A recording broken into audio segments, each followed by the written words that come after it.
বিয়ে করেছি আমি, একমাত্র তুমি আমার, তুমি আর কারো হতে পারো? এখন তো তুমি আমার বউরে গিয়া কয় না, বিয়া না কইরা কই তুমি আমার। কি নাই মনে হয়? জঙ্গল গিয়া পাট খেত গিয়া কই তুমি আমার।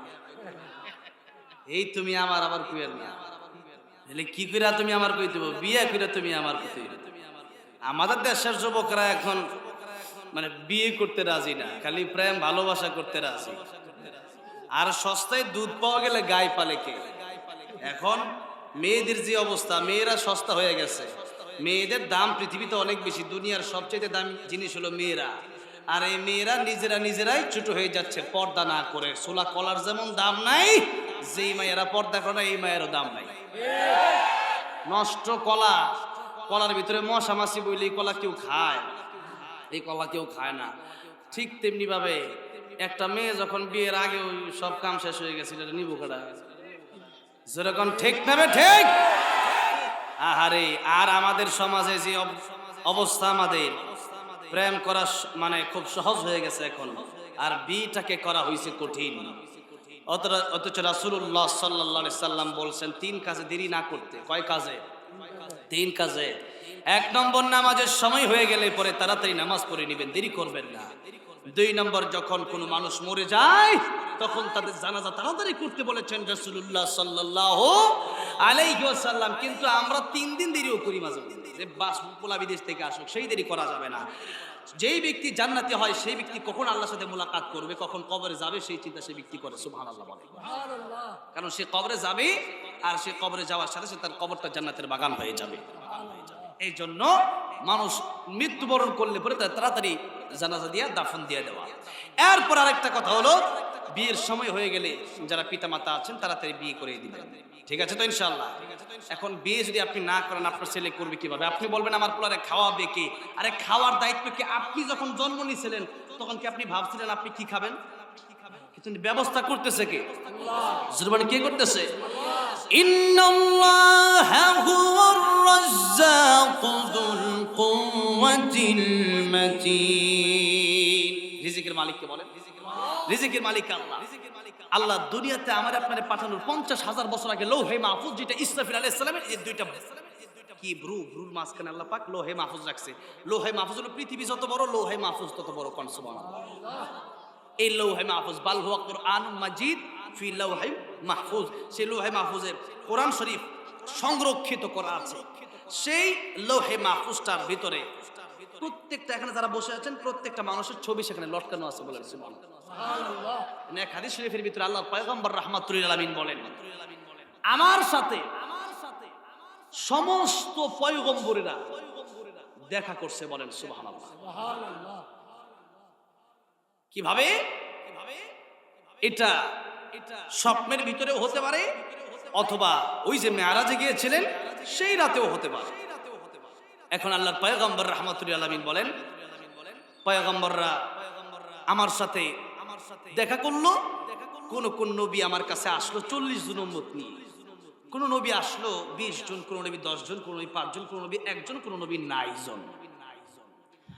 হঠাৎ করে আমি তাকে দেখি লক্ষ লক্ষ উম্মত নিয়ে একজন পয়গম্বর আমার সাথে দেখা করতে এসেছে। মনটা আমার ভীষণ খারাপ হয়ে গেল, চেহারাটা মলিন হয়ে গেল। প্রভু গো, আল্লাহ তাআলা এত উম্মত, যে উম্মতের আসে ধুলা বালু উঠতেছে, এত উম্মত, আল্লাহ তাআলা আমার উম্মত এত হবে না? আল্লাহ বলেন, আমার পয়গম্বর, আমার হাবিব, আপনি ডান দিকে তাকান। আমার নবী ডান দিকে তাকাইলেন, মানুষের কারণে আকাশ দেখা যায় না। আমার হাবিব আপনি বাম দিকে তাকান। আমার নবীজি বাম দিকে তাকালেন। আমার নবীকে বললেন, আমার নবীকে আপনি উপরের দিকে তাকান। যেই দিকে আমার নবী তাকায় আল্লাহ ডাক দিয়ে বললেন, ও আমার হাবিব, আমার বন্ধু, যত উম্মত দেখা যায় এই যে লৌহে মাহফুজে এদের ছবি লটকানো আছে, পৃথিবীতে যারা আসবে এই সবই হলো আপনার উম্মত। কিয়ামতের কঠিন ময়দানে আপনার উম্মত হবে সব নবীর উম্মতের চাইতে বেশি। লৌহে মাহফুজ থেকে আল্লাহ তাআলা দেখিয়েছিলেন, সেই লৌহে মাহফুজে কে কতদিন বাঁচবে, কে কোথায় মরবে, কে কোথায় কি খাবে আল্লাহ পাক সেখানে লিখে রেখেছেন। এরপরে এই দুনিয়াতে আল্লাহ মানুষ পাঠাইছে, সুবহানাল্লাহ। তাহলে বলেন তো রিজিকের চিন্তা আমাদের করার দরকার আছে? রিজিকের চিন্তা করবে কে? রিজিকের চিন্তা কার? আমাদের দায়িত্ব হলো আইয়ুকুম আহসানু আমালা লিয়াবলুয়াকুম আইয়ুকুম আহসানু আমালা। আমাদেরকে আল্লাহ পাঠাইছে পরীক্ষার জন্য। কিসের জন্য বলেন? পরীক্ষার জন্য। তাহলে আসেন লৌহে মাহফুজে আল্লাহ আমাদের রিজিকের ব্যবস্থা কইরা লেখা রাখে এরপরে আমাদেরকে পাঠাইছেন। সুতরাং ছেলেকে মেয়েকে বিয়ে করানো বা বিয়ে দেওয়ার ভিতরে কোনো চিন্তা করার দরকার। আচ্ছা, না খায়া মইরা গেছে এরকম কোন ব্যক্তি আপনি দেখছেন? যে না খেয়ে মারা গেছে এরকম কোন ব্যক্তি দেখেছেন কেউ? সুতরাং না খেয়ে মানুষ মরবে না। যার যখন মৃত্যু লেখা আছে তখন মানুষ মরবে। এবার আসুন, যে কথা বলতেছিলাম যে কোন স্ত্রী আরেকজনের কাছে সাথে চললে স্বামী খুশি হবে না কি পাবে? কষ্ট পাবে। আল্লাহ রাব্বুল আলামিন ডাক দিয়ে বললেন, ও দুনিয়ার মানুষেরা, আমি আল্লাহ রাব্বুল আলামিন তোমাদেরকে সৃষ্টি করলাম আমার গোলামির জন্য, আমার ইবাদতের জন্য। ইয়া মাশারাল জিন্নি ওয়াল ইনসি ইন ইসতাতা'তুম আন তানফুযু মিন আকতারিস সামাওয়াতি ওয়াল আরদি ফানফুযু লা তানফুযুনা ইল্লা বিসুলতান ফাবিআইয়ি আলা'i রাব্বিকুমা তুকাযযিবান।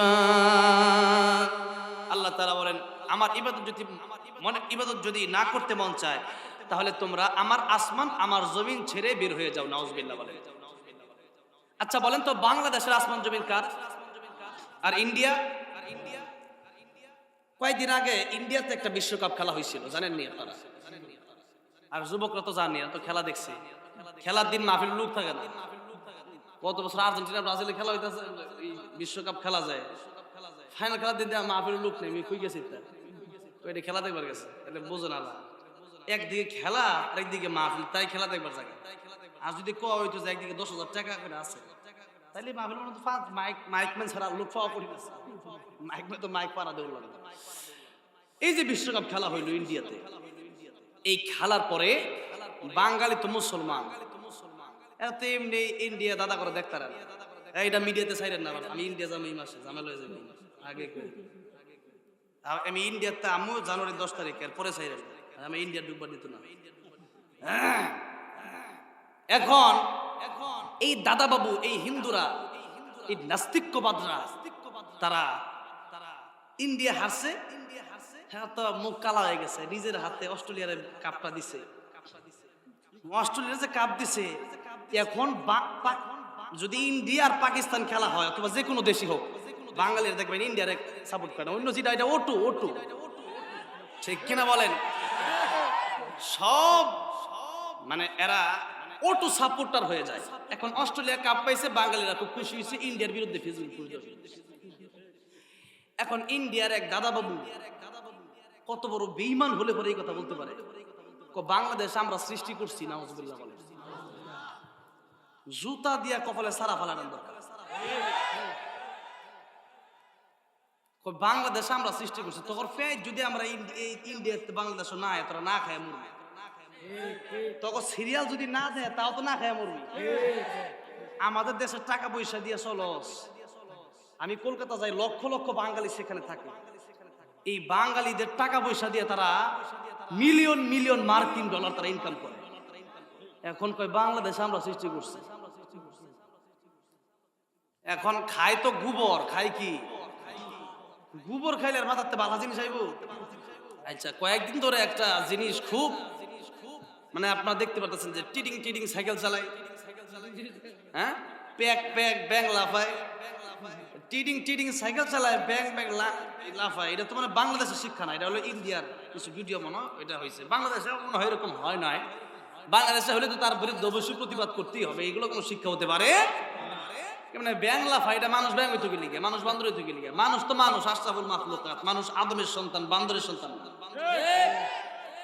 তো এই জন্যে সে বলল যে এই বাংলাদেশ আমরা সৃষ্টি করছি। আরে বেটা তুই নিজেই তো নাপাক পানির, তুই বাংলাদেশ সৃষ্টি করবি কি আবার? তোর জন্মই তো ঠিক নাই, তুই আবার বাংলাদেশ সৃষ্টি করবি কি? কত বড় নাস্তিক, কত বড় বেঈমান হলে পরে এই কথা বলতে পারে? আমি খুব কষ্ট পেলাম এই কথাটা শুনে। মানে হিন্দু তো একটা লেভেল আছে, সেই ইসলামকে আঘাত করে পরে এরকম কথা বললো। এই জন্যই আসলে আমরা আর কি করবো, সবাই মিলে ইন্ডিয়ার পণ্য টন্য সব বয়কট করতে হবে।